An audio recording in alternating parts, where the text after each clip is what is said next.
মুখ্যমন্ত্ৰী গৰাকী কৰবাত নহয় কৰবাত বিব্ৰত হৈছে, শংকিত হৈছে, মানসিকভাৱে অস্থিৰ হৈ পৰাটো পৰিলক্ষিত হৈছে, যাৰ বাবে তেওঁ কলে যে কংগ্ৰেছ দলৰ ঘড়ী 28 দিন পলমকৈ চলে, যাৰ বাবে কংগ্ৰেছ দলে 28 দিন পলমকৈ জুবিন গাৰ্গৰ প্ৰতি শ্ৰদ্ধাঞ্জলি দিবলৈ অসমলৈ আহিছে। মুখ্যমন্ত্ৰী গৰাকীক প্ৰশ্ন কৰিব বিচাৰিছো, ঠিক আছে কংগ্ৰেছ দলৰ ঘড়ী 28 দিন পলমকৈ চলে, তথাপিও কংগ্ৰেছ দলৰ শীৰ্ষ নেতা ৰাহুল গান্ধী জুবিন গাৰ্গৰ প্ৰতি শ্ৰদ্ধাঞ্জলি দিবলৈ অসমলৈ আহিছে।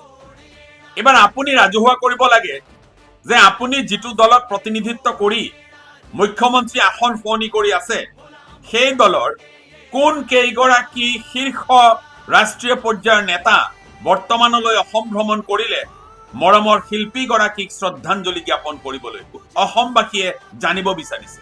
পিছা কথাবোৰ এটাৰ পিছত এটা মাতি গৈছে। ইয়াৰ দ্বাৰা এটা কথা প্ৰমাণ হৈছে যে সাংবিধানিক মুৰব্বীৰ পদত অধিষ্ঠিত হৈ থকাৰ যোগ্যতা আপুনি হেৰুৱাইছে। এই যে হস্তিয়া আৰু টুলুঙা ৰাজনীতি কৰিব বিচৰা হৈছে, এই ৰাজনীতি নিন্দনীয়।